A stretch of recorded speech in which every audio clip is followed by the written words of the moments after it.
তাহলে ভক্তি জগৎ থেকে আমরা প্রেম জগতে যেতে পারি। প্রেমের কারণ হচ্ছে ভক্তি। তাই সেই ভক্তিটা কোথা থেকে পাচ্ছি আমরা? কৃষ্ণ নাম থেকেই পাচ্ছি। এক কৃষ্ণ নাম করে সর্বপাপ নাশ, সর্বপাপ নাশ হলেই আমরা ভক্তি জগতে ঢুকে যাচ্ছি। তার আগে পাচ্ছি নি। তাই শ্রীমদ ভগবত গীতাতেও ভগবান শ্রীকৃষ্ণ অর্জুনকে বললেন, যে সংতন্ত গতম পাপং জনানাং পুণ্য কর্মনাং তে দ্বন্দ্ব মোহ নির্মুক্তা ভজন্তে মাং দৃঢ়ব্রতা। সে তখন দৃঢ়তার সঙ্গে আমাকে ভজন করে যখন তার সর্বপাপ ক্ষয় হয়ে যায়। আর এখানেও বলছে এক কৃষ্ণ নাম করে সর্বপাপ নাশ। তাহলে সেই কৃষ্ণ নামটা কেমন? অপরাধ শূন্য কৃষ্ণ নাম। জয় রাম জয়। নিরপরাধে নিষ্কপটে যে কৃষ্ণ নাম কি গাওয়া হচ্ছে সেইটাতেই সর্বপাপ দূরীভূত হয়। আর পাপ অপরাধযুক্ত নামে পাপ কাটে না,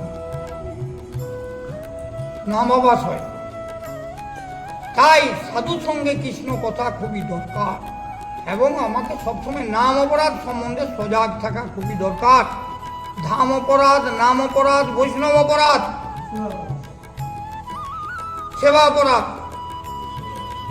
তোমরা এত আমাদের এটা সজাগ থাকতে হবে। তাহলে আমার কৃষ্ণ নামের স্মরণ আপনা আপনি হবে। জয় রাম। তখনই হবে এক কৃষ্ণ নামের সর্বপাপ। মানে বলছে বহু জন্ম করে যদি শ্রবণ কীর্তন তবু তো না পাই কৃষ্ণ পদে প্রেমধন। কেন? একদিন দুদিন নয়, 10 বছর নয়, বহু জন্ম যদি করে শ্রবণ কীর্তন তবু না পাই জীব কৃষ্ণ পদে। কৃষ্ণ নাম করে অপরাধের বিচার, কৃষ্ণ বললে অপরাধী না হয়।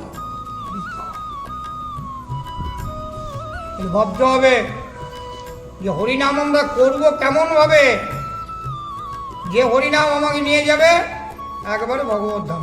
জয় রাম। কারণ মহাপ্রভু পরিষ্কার তার শিক্ষাস্তকম প্রথম শ্লোকেই পরিষ্কার ভাবে আমাদিকে জানিয়ে দিয়ে গেলেন যে চেত দর্পণ মার্জনম ভব মহাগাবাগ্নি নির্বাপনম শ্রেয় কৈরব চন্দ্রিকা বিতরণম বিদ্যাবধূ জীবনম আনন্দাম্বুধিবর্ধনম প্রতি পদম পূর্ণ অমৃত আস্বাদনম সর্বাত্মস্নপনম পরম বিজয়তে শ্রীকৃষ্ণ সংকীর্তনম।